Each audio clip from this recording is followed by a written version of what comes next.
Hello and welcome back to Lawgics. Today, I have another interview lined up for you.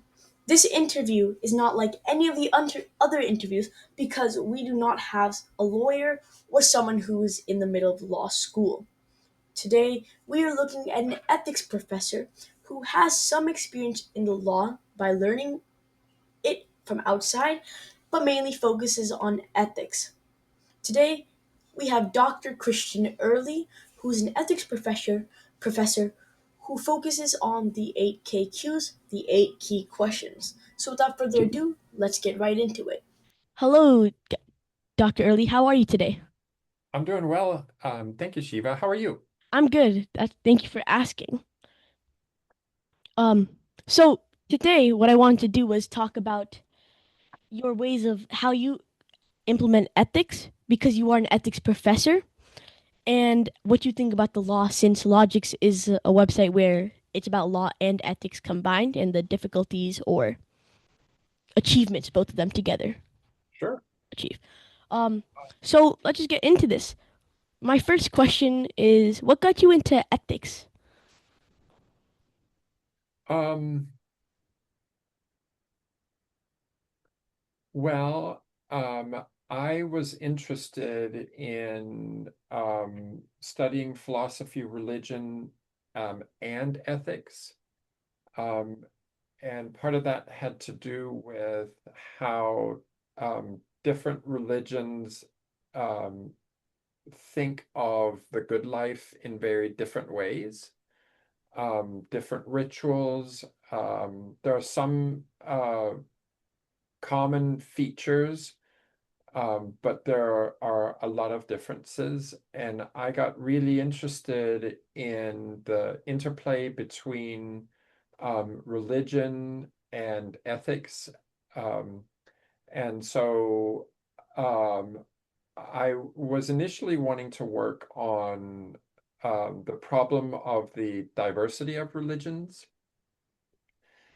and whether we could use contemporary uh, ways of knowing to that we have developed through, let's say, philosophy of science or other disciplines, and whether they could be applied to looking at religious diversity.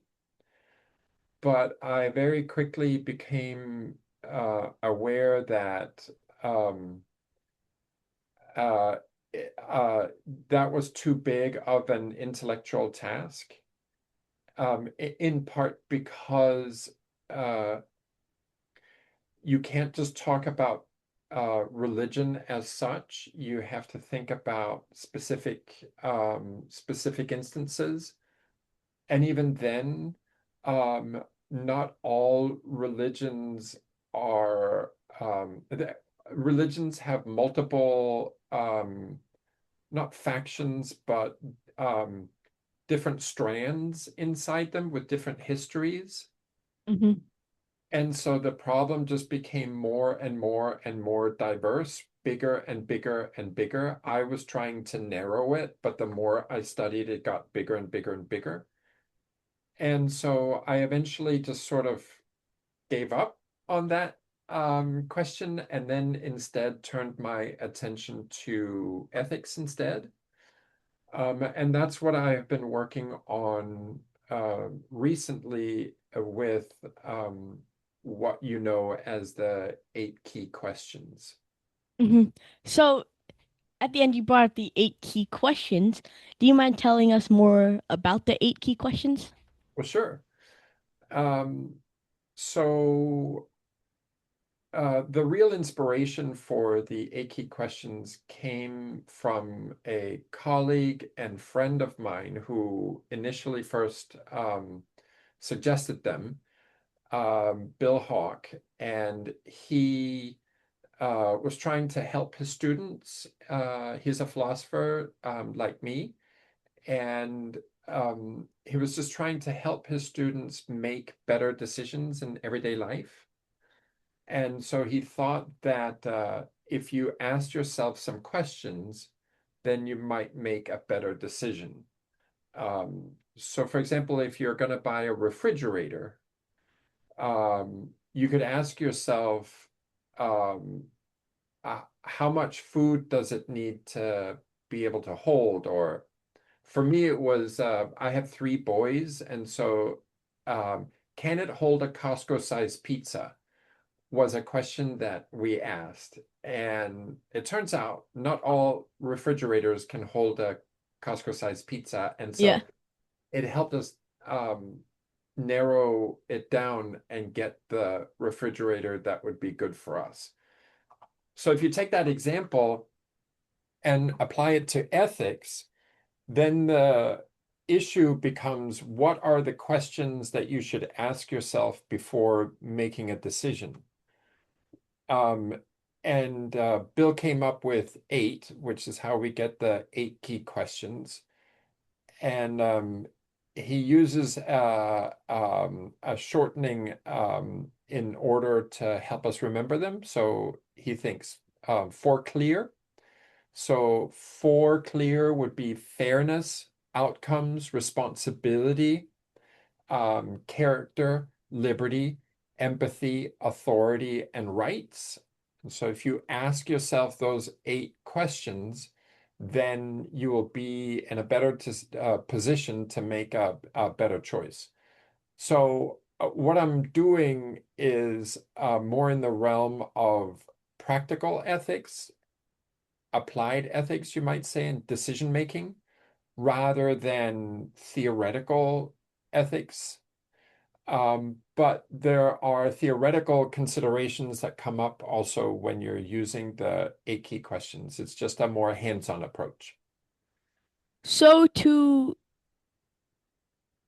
simplify the eight KQs, eight key questions, do you think that they like it is a fundamental aspect of life that even before knowing what it is, humans still do it in the back of their mind unconscious subconsciously?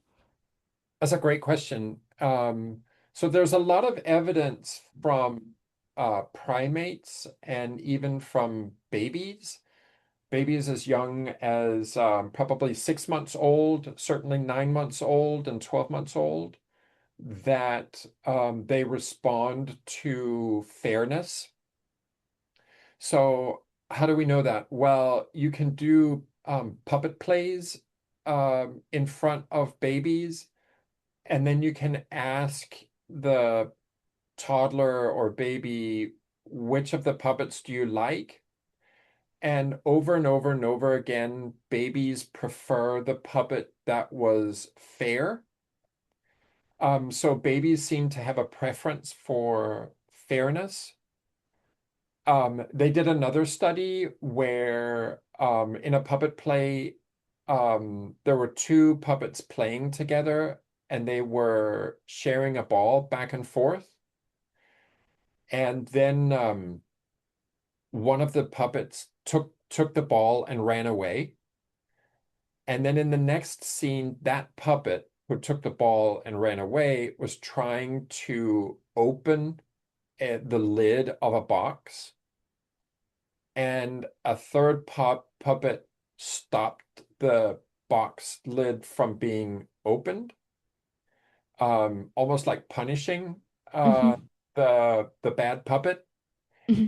And then they asked the babies, which of the puppets do you like? And over again, the babies seem to prefer the punishing puppet, the one that was closing the lid.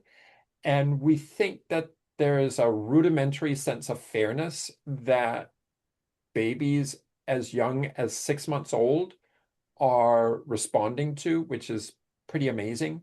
And we've done studies like that with primates as well, with monkeys and chimpanzees, and they seem to have the same responses also. So it seems clear that we are, whether you want to call it evolution, biology, or um, divine God or whatever, that humans and other animals, primates and mammals, seem to be responsive to the value of fairness. It's not the only value. Empathy also is there, and some other ones too. So the question that you're asking, are we unconscious of it? Well, it's interesting because, of course, that will depend slightly on what consciousness is, but at least babies as young as 6 months old and some primates also, they seem to be responding with fairness as a value. Interesting. That's actually really interesting using babies as young as 6 months old and primates to explain fairness Yeah. and ethics, which leads me to my next question is as people get older, do you think fairness becomes more relative and it's not just like bad and good? Yeah. Also a really good question. I do think that our sense of fairness develops over time. Um, so initially we are very aware, let's say if someone else gets something and we didn't get that something, we feel that that's unfair. Um, Again, they've done studies with uh, monkeys on that. If you give one monkey a cucumber and another monkey you give a grape for the same task, the monkey with the cucumber will be really upset because they will think it's unfair that they didn't also get a grape. And do you have any brothers or sisters? I have an older sister. Okay. So if she gets something and you don't get something, you might think that that's unfair. Definitely. Or if you get something and she doesn't get something, she might think that's really unfair. Hmm. So that's sort of where it starts. But then there comes a point when we become sensitive to maybe the principle of fairness, that even if I got something and you didn't get something, I might feel like, hey, that's unfair. We should all get that something. And you do see that evidence in humans, and you also see it in primates.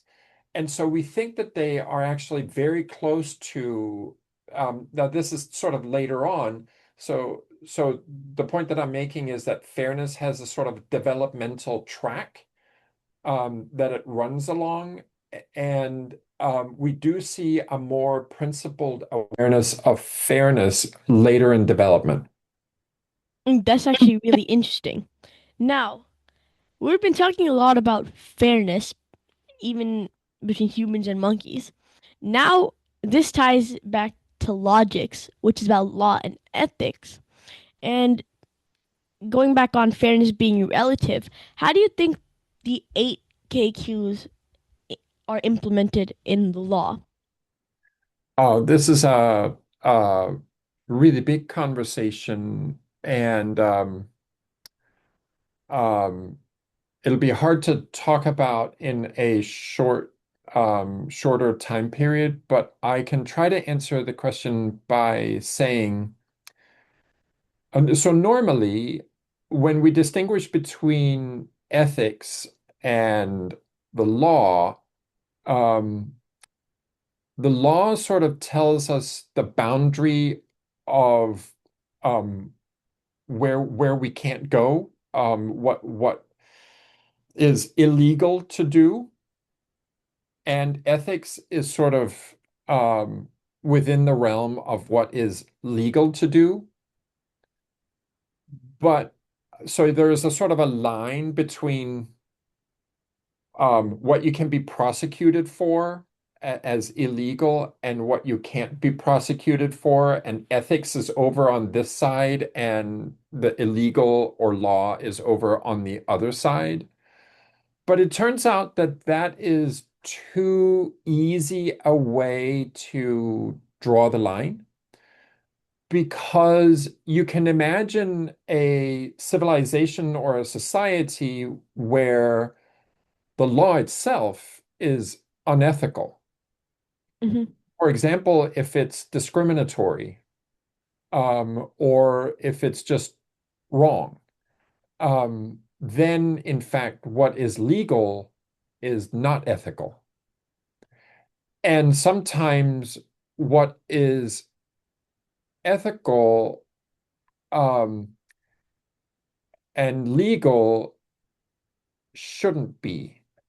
And so even if you can't be prosecuted for it, it still should be illegal. And so we can't just draw the line between ethics and law as in what you can do and what you can't do.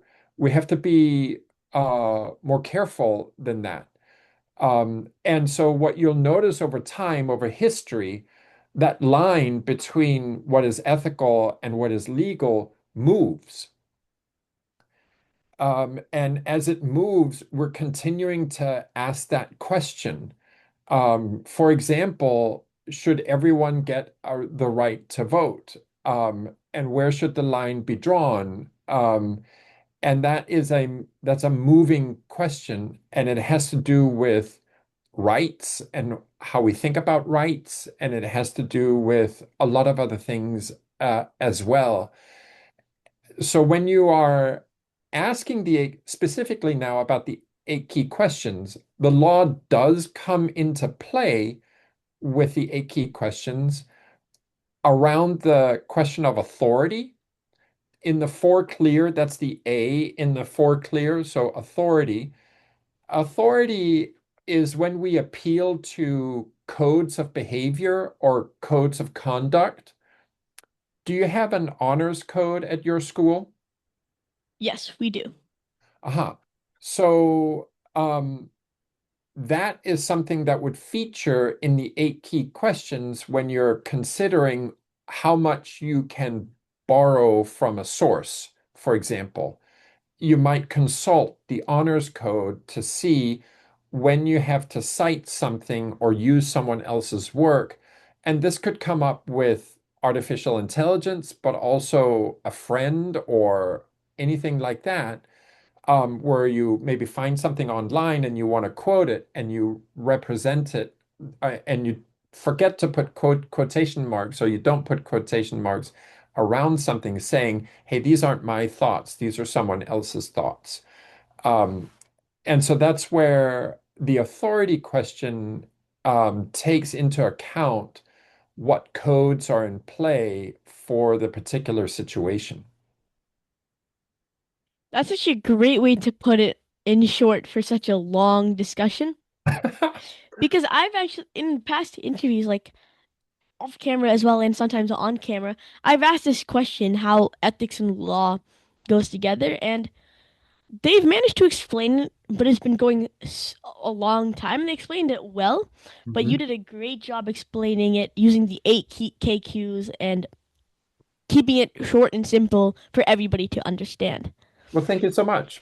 So now this brings me to another question. For people going into ethics, what would you tell them to watch out for or to try and experience before following that path? Um, so I, of course, think that ethics is a great field to study. But one of the problems that we have in ethics right now is that we're still working on our theories of ethics. And it turns out that there are multiple theories of ethics that we're considering currently. Utilitarianism, you might have heard of, or deontological ethics, virtue ethics, which emphasizes character, and care ethics, which emphasizes care between two people in a interaction. Um, and no one theory has been able to incorporate all the insights of the other theories. And so we don't have a super theory that can gather all the other theories under itself. And what that then means is that we have a diversity. Here's the diversity problem again that showed up. we have many theories of ethics. And um, the problem that a beginning student might have is they might think to themselves, well, then I'll just choose the one that works for me right now or that I like best right now. Or they might walk away and say, that's so confusing. Why would anybody spend their time on that? And so you have to stick with ethics until you start to see maybe how important it is, but it can be really overwhelming at first when you first get introduced to all these different theories. So basically, it's a path of perseverance, and yes, that's actually an interesting path that is really interesting because it kind of has an ethical. Oh, Yes, it you're has right. it's an ethical learning journey in ethics Absolutely. because it tests your will, it tests your Oh, perseverance, yeah. and that's like that's really interesting, especially in law as well, Mhm. because this is how they both are similar. They're both rigorous fields Yeah. of study, and Yeah. they both test your limit. And it's really great how sometimes they can go with each other to make a better society, or sometimes they clash and there's a huge long battle. That's right. That's So very perceptive. those are all the questions I have for you, and you answered them all great. Do you have any questions for me? Well, I was hoping maybe you could tell me something about what inspired you to start these interviews and how many more do you want to do and where is it all going for you? That's actually a great question. First of all, I started Lawgics at, in January last year Okay. because I last year I got interested in law by joining my mock trial team. I Uh-huh. joined it just for fun, just to get into public speaking. But then a little bit of that and a little bit of suits got me into law. Uh-huh. And then I was talking to my dad about law, and that's a path that I might want to start persevering for. Uh-huh. And I came up with this idea of creating a website where I talk about law and ethics because I also like ethics.